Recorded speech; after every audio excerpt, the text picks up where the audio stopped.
मन की साधना है और मन की साधना जीवन की साधना है, क्योंकि जीवन को साधना हो,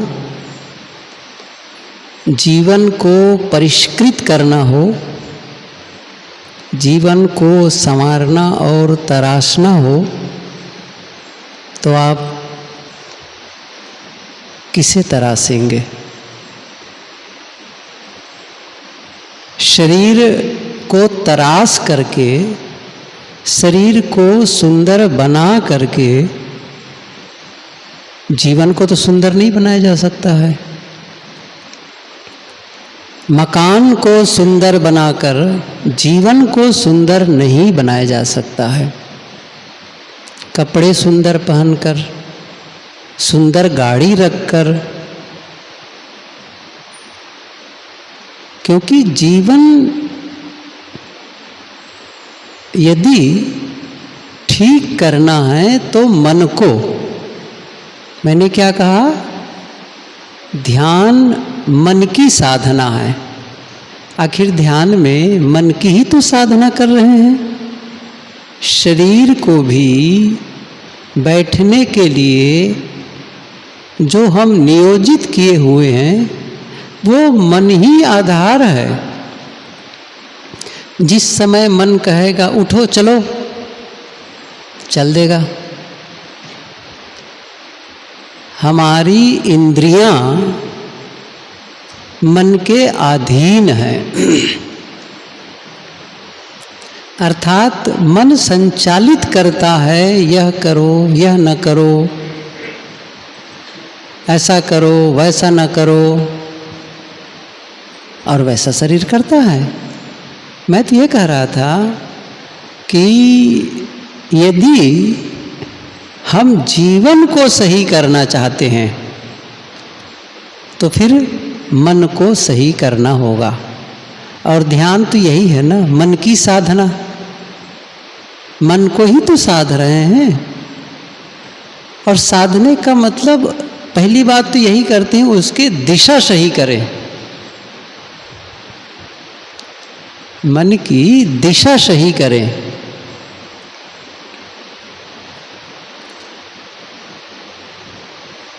और उसके पश्चात अपनी पूरी जीवन ऊर्जा, पूरा जो लाइफ फोर्स है, पूरी शक्ति है, उस पूरी ऊर्जा को उस दिशा की ओर प्रवाहित करें।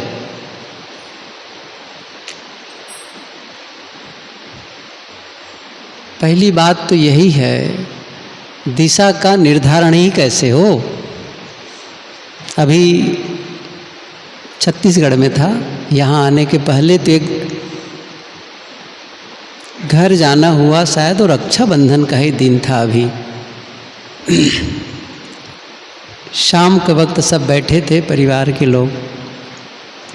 एक बिटिया थी, वो कानून की पढ़ाई कर रही है। मैंने पूछा नाम तो बताया, वही लोग पहले से भी उनके घर वहाँ जाना होता था।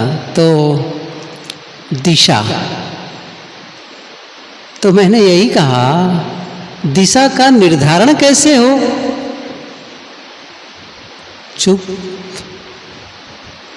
मैंने फिर कहा, आप सही दिशा में जा रही हो या फिर सही दिशा में नहीं जा रही हो, इसको कैसे जाने? आप कहेंगे कि मैं तो सही दिशा जा रही हूँ, मैं कहता हूँ आप गलत दिशा जा रही हो। सिद्ध करो कि सही दिशा। किसके आधार पर करेंगे? अब वो समस्या क्या है, आजकल हमारे बच्चों में वे उतना ही जानते हैं जितना उसे स्कूल में पढ़ाया गया। सिलेबस बस, बाकी क्या है? यदि उनको जीवन के संबंध में भी पूछो, जीरो। जीवन की पढ़ाई होती ही नहीं है। और तब क्या होता है, जब जीवन की पढ़ाई नहीं होती है, तब क्योंकि धन कमाने की पढ़ाई हो रही है कि हमें धन कैसे मिले।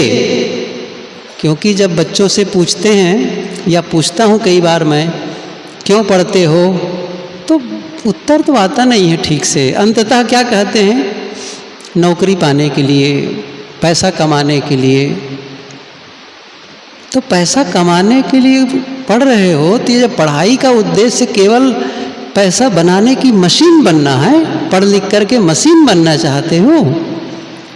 अब जीवन की पढ़ाई तो की नहीं है, ना पढ़ाई गई है, तो फिर वो पैसा तो कमा भी लेते हैं लेकिन जीवन में तब असफल हो जाते हैं। बड़ी बड़ी डिग्री लेकर के पास आउट होते हैं स्कूलों से, कॉलेजों से, वे बच्चे भी आगे चलकर जीवन में असफल देखे जाते, वो भी डिप्रेशन में जीते हैं।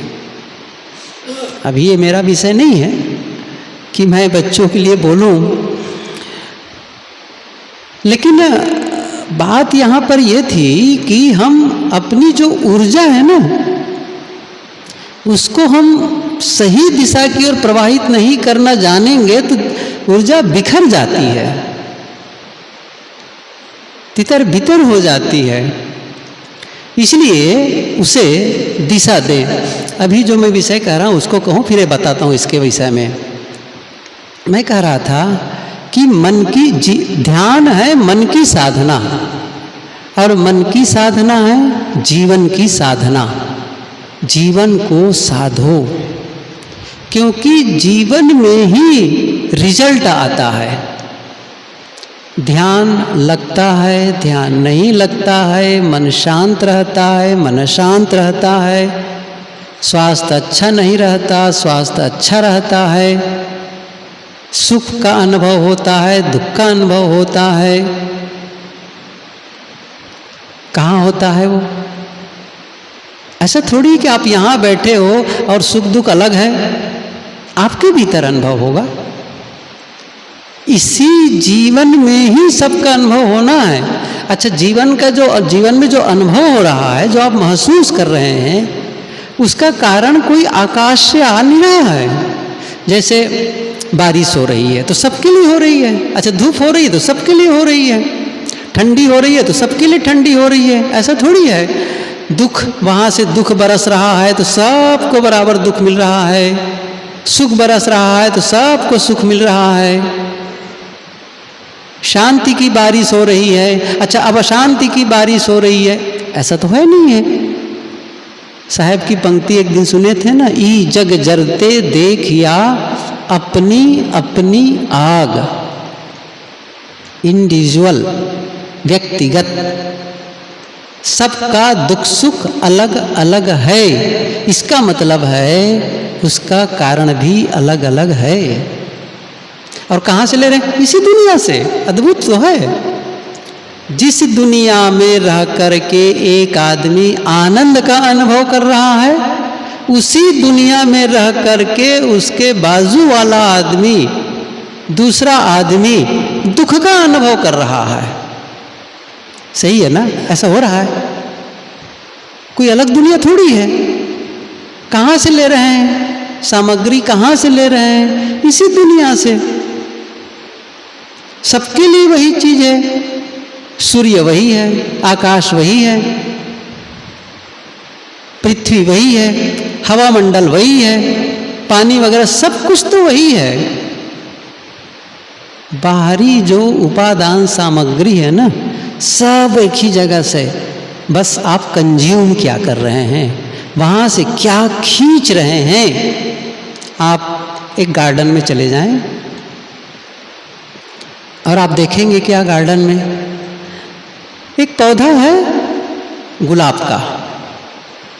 गुलाब का फूल है, गुलाबी रंग का फूल, लाल रंग का फूल, और उसकी सुगंधी क्या है? गुलाब की सुगंधी। लेकिन उसके बाजू में एक पौधा है चमेली। फूल कैसा है? सफेद। सुगंधी किसकी है? चमेली की। अच्छा, दोनों खुराक कहाँ से ले रहे हैं? एक ही जमीन है, माली वही है, पानी वही है, सूर्य वही है, वातावरण वही है, लेकिन एक में गुलाब का फूल और दूसरे में चमेली का फूल। क्यों? पूछना किसी माली से, क्या कहेगा वो? आखिर पानी तो सबको बराबर दे रहे हो, ये अलग अलग रंग के फूल क्यों हैं? अलग अलग सुगंधी क्यों हैं? माली क्या कहेगा?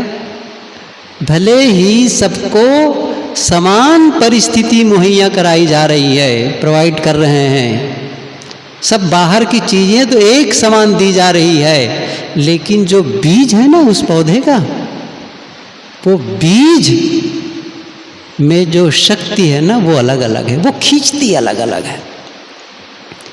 गुलाब का पौधा या गुलाब का बीज कह लो,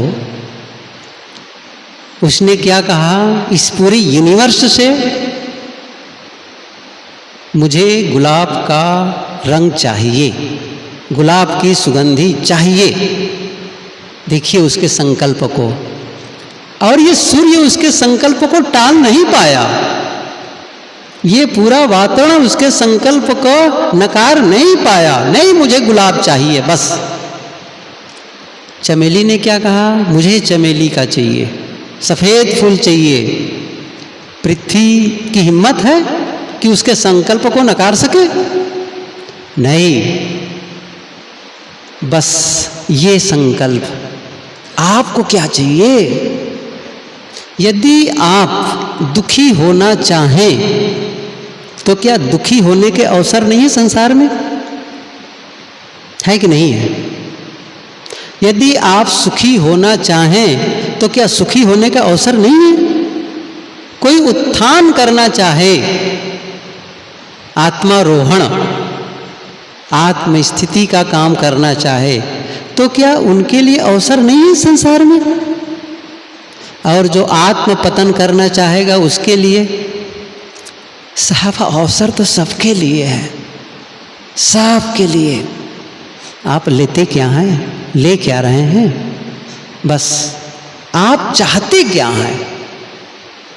यही महत्व। इसलिए मैंने कहा था ना, जीवन बाहर नहीं है आपका, भीतर है। बस वहां होती है सारी चीज, उसका प्रभाव आता है, आपके शरीर पर आएगा, आपके घर मकान पर आएगा, सब में आएगा। क्योंकि घर तो आपका बनाया है, घर की व्यवस्था आपकी है और आप भीतर हैं, वहीं से हो रही है, वहीं से सारा मेंटेन। आपका शरीर, आपके कपड़े, मतलब आपके पूरा सर्कमस्टेंसेस, एक पूरा एक जो सर्कल है ना, जो पूरा वातावरण है ना, वो आपके द्वारा क्रिएट हो रहा है। वहां पर की परिस्थिति आपने निर्मित की है, तो फिर वो उसका नाते है। तो फिर महत्वपूर्ण भीतर से, जीवन भीतर से बाहर आता है, बाहर से भीतर नहीं जाता है कि बाहर थोड़ी जीवन वहां रखा है। जीवन आपके भीतर है। वो कैसा है? वो यदि सही कर लिए हैं, और मैं फिर से कह रहा हूं, तीसरी बार बता रहा हूं इस वाक्य को, ध्यान मन की साधना है और मन की साधना जीवन की साधना है। वहीं से साधना, इस चीज को, इसे ठीक करना है। कल मैंने थोड़ी सी बात तो कही थी, आप बीइंग और डूइंग इस पर कहा था। आपका होना और आपका करना, आपका करना आपके होने से होता है। आपका मकान जो दिख रहा है ना, गुरुदेव जी कहते थे कि जो मकान है ना वो बड़ा शरीर है आपका, और जो शरीर है ना वो छोटा मकान है। बस क्योंकि वो जो कुछ आप कर रहे हैं ना वो आपके द्वारा हो रहा है। आप कैसे हैं? कल्पना करो, किसी के घर गए और वहां जाकर देखे सब सामान अस्त व्यस्त, तितर बितर पड़ा है। कपड़े कहीं टंगे हैं, छाता कहीं है, चप्पल जूते कहीं पड़े हुए हैं, बिस्तर ऐसे ही अस्त व्यस्त है, गंदगी का आलम है।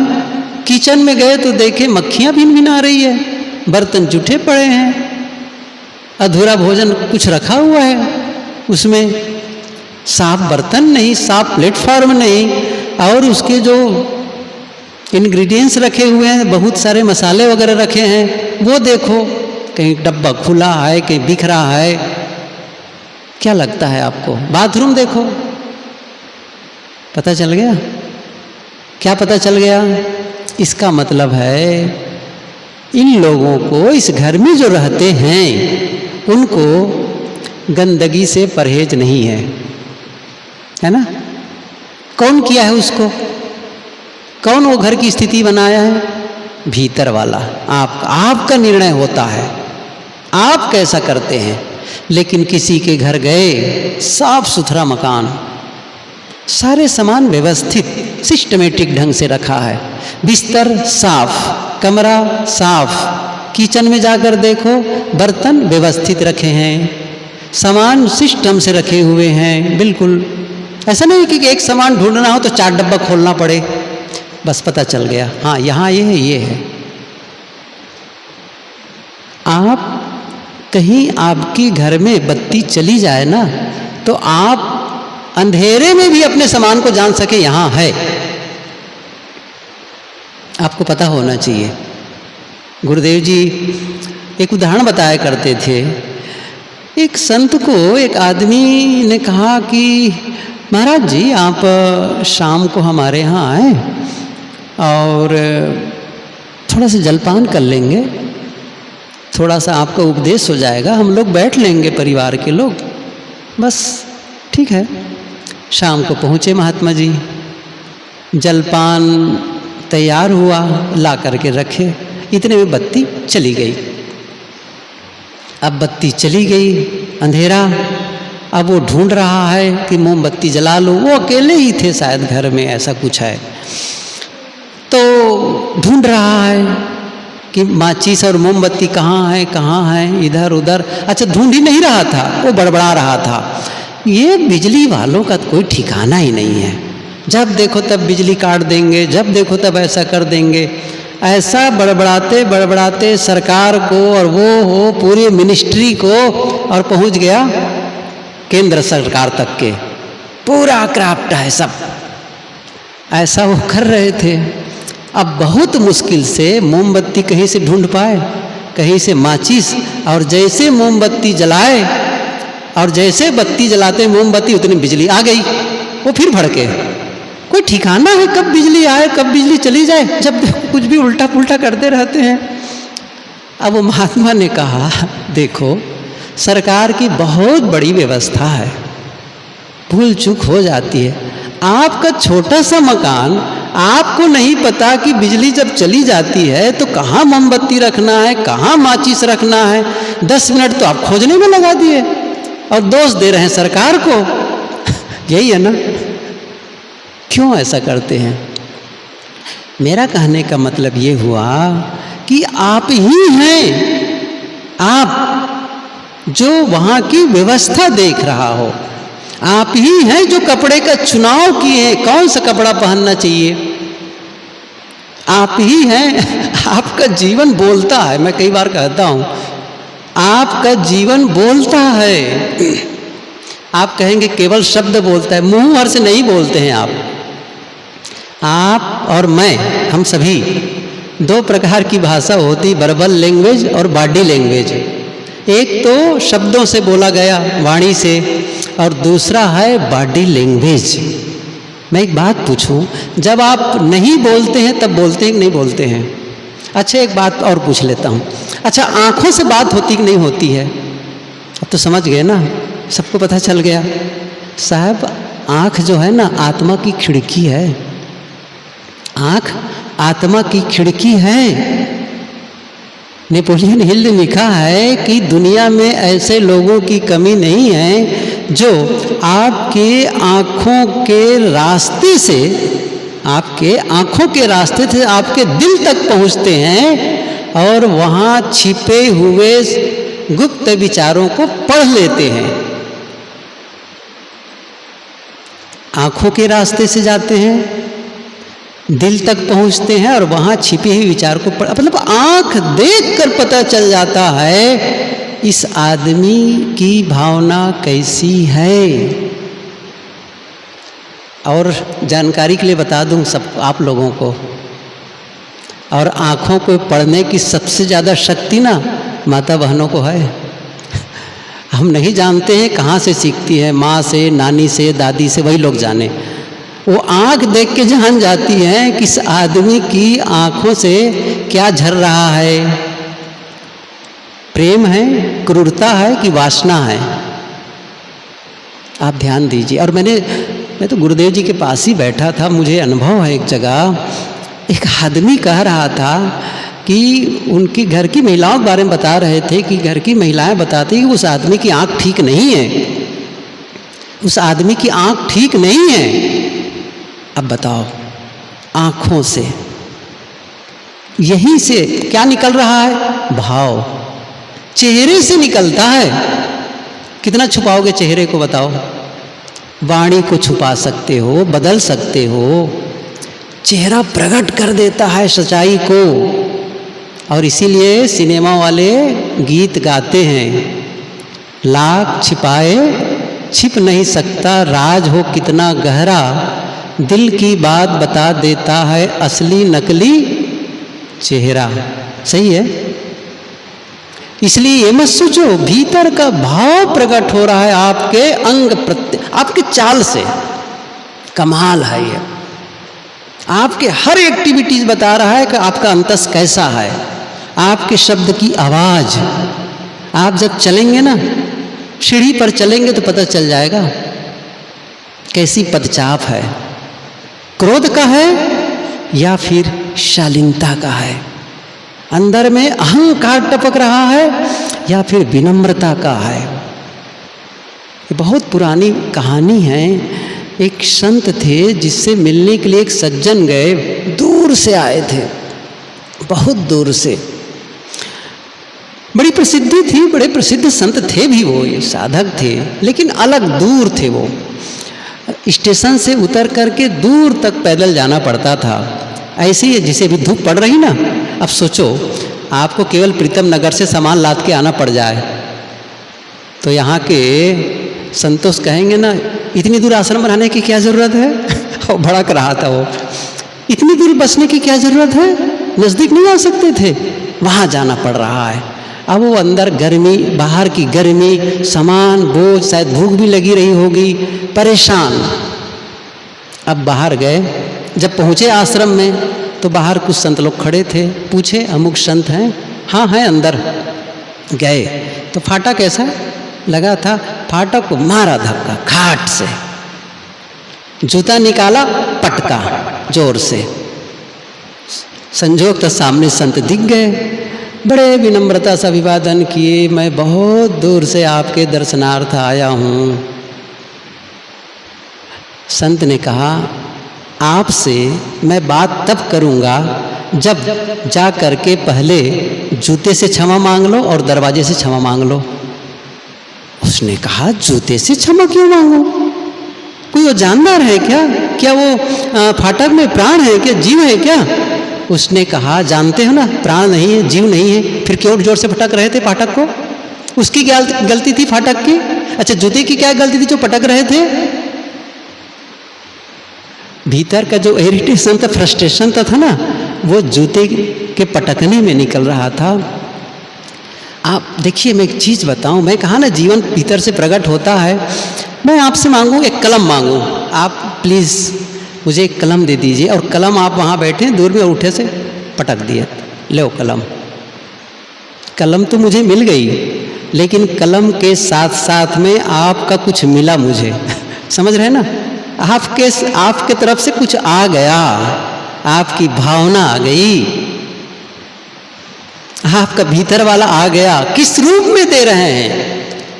एक महाकवि हुए रिल्के, भारत के नहीं है, बाहर के, पढ़ रहा था तो उनके मित्रों ने लिखा है रिल्के के विषय में, जब वो जूता उतारता था ना, तो उतारते समय जो रखता था तो वो ऐसा लगता था बड़े प्रेम पूर्ण है जूते के साथ में, और जब कपड़ा उतारता था ना तो ऐसा उस कपड़े को उतार के रखता था जैसे वो जीवंत हो, प्राणवान हो। ऐसा नहीं कि कपड़ा उठाए और पटक दिए। ये लोग लिखे थे कि हर चीज उनके कर्म, यहाँ तक कि वो फूल के पौधे के फूल को तोड़ नहीं सकता था। वो फूलों का प्रेम था उनको, फूलों से, लेकिन जाता था, खड़े होता था, बात करता था, मुस्कुराता था, बस आ जाता था। और जब घर के अंदर प्रवेश करता था ना, तो ऐसे चलता था घर में कि कहीं घर को चोट न लग जाए। आप क्या कहेंगे, मुझे चोट न लग जाए। वो क्या करें, घर को चोट न लग जाए, मतलब मैं यदि बेहुदे तरीके से चलूं तो घर को तकलीफ हो सकती है। आप कहेंगे तो पागलपन की बात है। पागलपन नहीं है, वो नहीं है। हर चीज को जीवंत मान के रखता था। मैं पढ़ रहा था, एक संत, कभी नाम सुने होंगे, इस्कान के एक संत है गौर गोपाल दास जी, बहुत अच्छी उनकी पुस्तक भी मैंने पढ़ी। 2 स्पीच सुन रहा था, एक बार वो बोल रहे थे कि एक बार मैं कहीं से आया, बड़ा गर्मी, परेशान था, कमरे में गया बाथरूम में, धो रहा था कपड़े।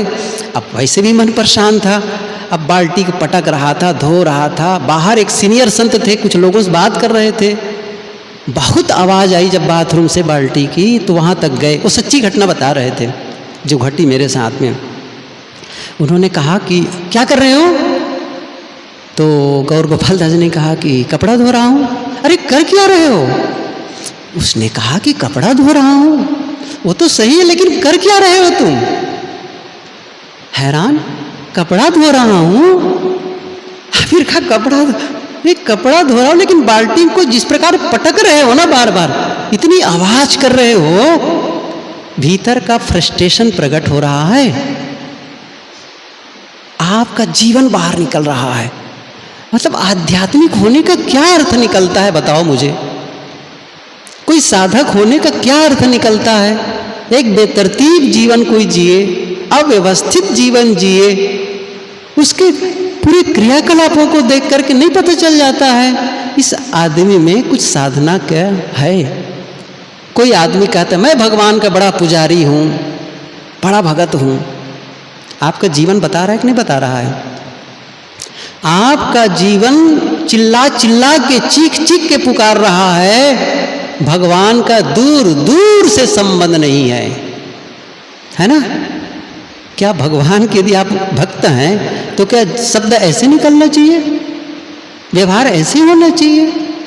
भीतर से, क्या कहा, भीतर से बाहर संवारना है, संभालना है, ऐसे नहीं हो जाएगा काम। और ये जब करने लग जाते हैं, भीतर को हम करेक्ट करने लगते हैं। जैसे माइकल एंजेलो ने जिस प्रकार डेविड की मूर्ति को तराशा था 500 साल पहले, माइकल एंजेलो, पढ़ो कभी, एक दिन बताया था ना मैं पब्लो पिकासो के बारे में। साहब ये माइकल एंजेलो को पढ़ता हूँ ना, कई जगह मैंने पढ़ा, कमाल के वो इंसान थे, अद्भुत।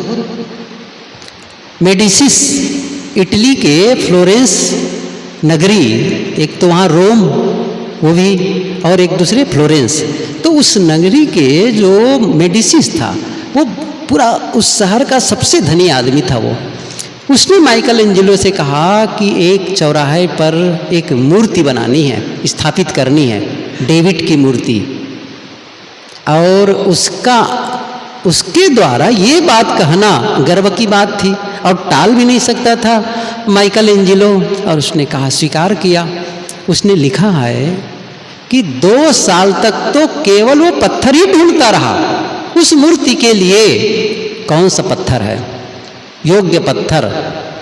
उसने लिखा है कि एक दिन मैं सड़क किनारे जा रहा था तो देखा एक लकड़ी के फ्रेम में धूल और ऊपर से मिट्टी लगी हुई, घास भी उगाई थी।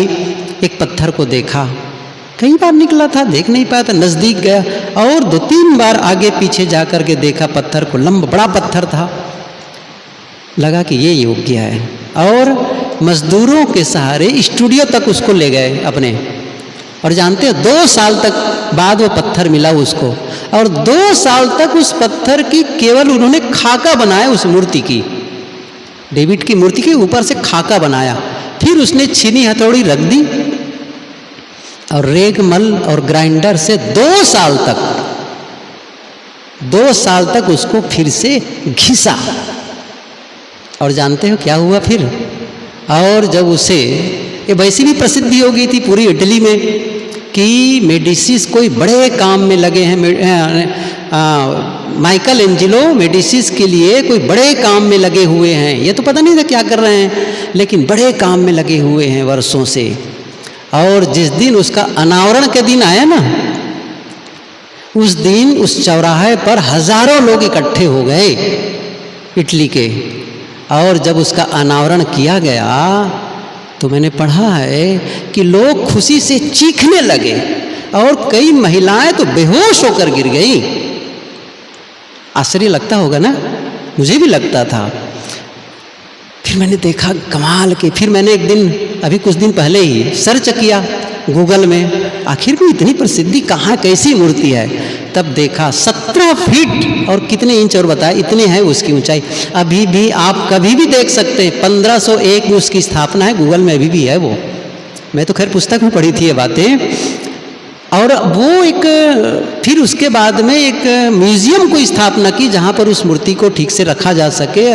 उस म्यूजियम में लेखक ने लिखा है, जिसको मैंने पढ़ा, मैं अपने परिवार के साथ वहाँ गया। और अभी भी वो लेखक अभी जिंदा है, अमेरिकन लेखक हैं ब्रायन ट्रेसी, मैं उसका नाम बताता हूँ। अभी मैंने पुस्तक पढ़ी, चुनौतियों का सामना कैसे करें, उस पर।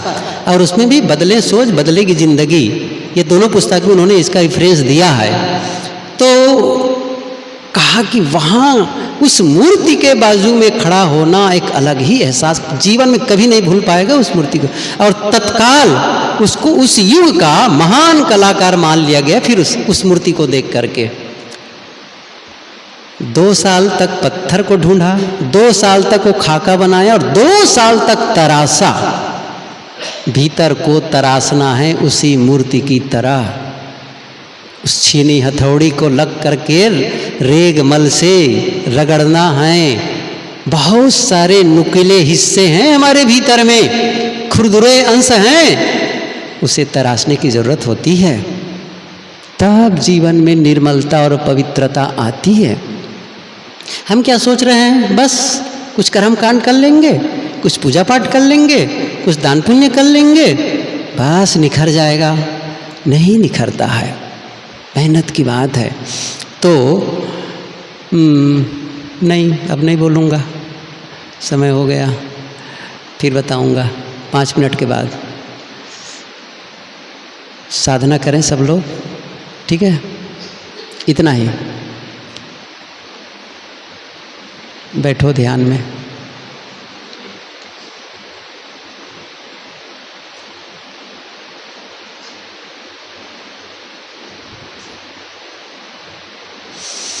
भीतर से तराशना है, एक संकल्प भाव जगे, मैं अपने जीवन के खुरदुरे हिस्से को तरासूंगा और उसे स्मूथ बना लूँगा, एकदम क्लेश, सुंदर, साफ, जहाँ कड़वाहट न हो, जहाँ उद्वेग न हो, केवल शीतलता।